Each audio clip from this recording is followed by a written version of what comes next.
तो मैं संजय अग्रवाल आप सभी का हमारे YouTube channel PCM coaching world में स्वागत करता हूं।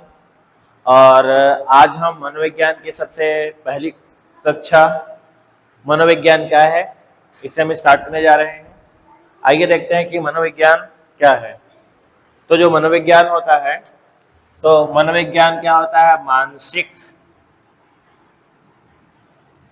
प्रक्रियाओं, अनुभव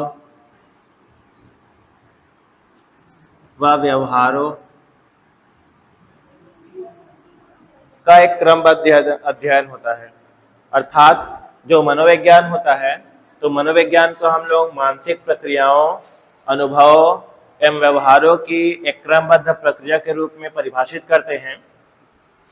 यह मानसिक प्रक्रिया से तात्पर्य जब एक बच्चा जन्म लेता है, जन्म लेने के बाद किस प्रकार से सोचता है, किस किस उम्र में उसकी क्या क्या प्रकार की सोच होती है, क्या क्या प्रकार की क्षमताएं होती हैं, ये सभी क्षमताएं एवं सोच का अध्ययन हम लोग मनोविज्ञान के अंतर्गत करते हैं। तो जो मनोविज्ञान जो है, साइकोलॉजी, वह दो शब्दों से मिलकर बना है। जो आपका पहला है यहाँ पे साइचे, और इसके बाद आपका बना है लॉगस। जहाँ पे जो साइचे है इसका मतलब है यहाँ पे आत्मा, और जो लॉगस है इसका अर्थ है यहाँ पे विज्ञान, विज्ञान या अध्ययन। अर्थात इसके आधार पर यह कहा जा सकता है कि जो मनोविज्ञान होता है वो किसी व्यक्ति की आत्मा का अध्ययन है, या किसी आत्मा के विज्ञान के अध्ययन को हम क्या कहते हैं? मनोविज्ञान कहते हैं। मनोविज्ञान कहने का मतलब इसको मन के विज्ञान के भी रूप में जाना जाता है, मन का विज्ञान। या ये बोल सकते हैं कि जब हम किसी व्यक्ति के सोच का या मन का विभिन्न परिस्थितियों में अध्ययन करते हैं तो उसको क्या कहा जाता है? मनोविज्ञान। तो जो मनोविज्ञान जो होता है वो दो शब्दों से मिलकर बना है, साइकी तथा लॉगस। जहाँ पे साइकी का अर्थ होता है आत्मा और लॉगस का अर्थ होता है विज्ञान। अर्थात साइकोलॉजी कहने का मतलब है यहाँ पे आत्मा का विज्ञान, या बोल सकते हैं उसको मन का विज्ञान। इसमें आपको एक चीज याद रखनी है कि आधुनिक काल में मनोविज्ञान विभाग की स्थापना कलकत्ता में सन 1916 में विश्वविद्यालय में। तो विश्वविद्यालय में क्या है? वहां पे मनोविज्ञान मतलब प्रथम मनोविज्ञान विभाग की स्थापना की गई है। इस प्रश्न को पूछता है।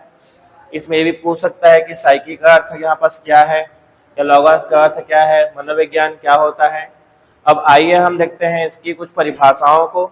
इन परिभाषाओं में आपको परिभाषाओं को याद करने की आवश्यकता नहीं है, केवल आपको ये ध्यान में रखना है कि कौन से मनोवैज्ञानिक ने किस आधार पर मनोविज्ञान की परिभाषा दी है।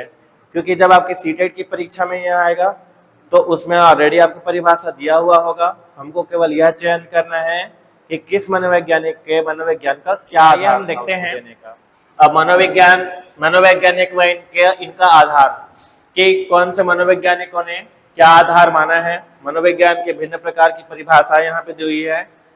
तो देखो, जो गैरिट है, गैरिट ने क्या कहा है? मनोविज्ञान को आत्मा का विज्ञान माना है। इसी प्रकार देखो वाटसन है, तो वाटसन ने क्या कहा है? मनोविज्ञान को व्यवहार का अध्ययन माना है। यहीं पर देखिए कार्सनिक है, कार्सनिक ने क्या माना है? इसको मानव व्यवहार का अध्ययन माना है। इसके बाद देखिए स्किनर है, स्किनर ने क्या माना है कि विभिन्न परिस्थितियों में प्राणी की प्रक्रियाएं, अर्थात विभिन्न परिस्थितियों में या विभिन्न स्थितियों में प्राणी किस प्रकार प्रक्रियाएं करता है या क्रियाएं करता है, उसको क्या कहा गया है? मनोविज्ञान। किसके आधार पे? स्किनर के आधार पे। यहीं पे देखिए हमारे पास वुडवर्थ है, तो वुडवर्थ का मानना क्या है कि वातावरण संबंधी क्रियाएं, अर्थात एक मनुष्य वातावरण के साथ जिस प्रकार की क्रियाएं करता है उनका अध्ययन ही क्या कहलाता है? मनोविज्ञान कहलाता है। तो यहाँ पे आप देख सकते हैं कि भिन्न प्रकार की यहाँ पे परिभाषाएं एवं मनोवैज्ञानिक दी हैं। आपको जो परिभाषाएं याद नहीं करना है, आपको बस ये ध्यान में रखना है कि किस मनोवैज्ञानिक ने जब मनोविज्ञान की परिभाषा दी तो उसका क्या आधार है। तो प्रारंभ में हम लोग जो मनोविज्ञान है, तो मनोविज्ञान को हम लोग आत्मा का विज्ञान मानते थे। लेकिन यदि आपको करेंटली पूछ ले कि अभी मनोविज्ञान का आधार क्या है, तो अभी जो मनोविज्ञान का आधार है वो है व्यवहार का अध्ययन। अर्थात मनोविज्ञान किसे कहेंगे? जो किसी व्यक्ति की क्या करती है, व्यवहार का अध्ययन करती है, उसको हम लोग क्या कहेंगे यहाँ पे? मनोविज्ञान कहेंगे। तो इसी प्रकार आप हमारे साथ बने रहिए और साथ ही साथ हमारी पुरानी वीडियो को भी देखिए।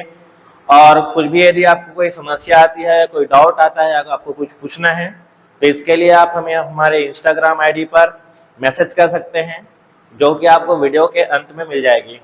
Thank you.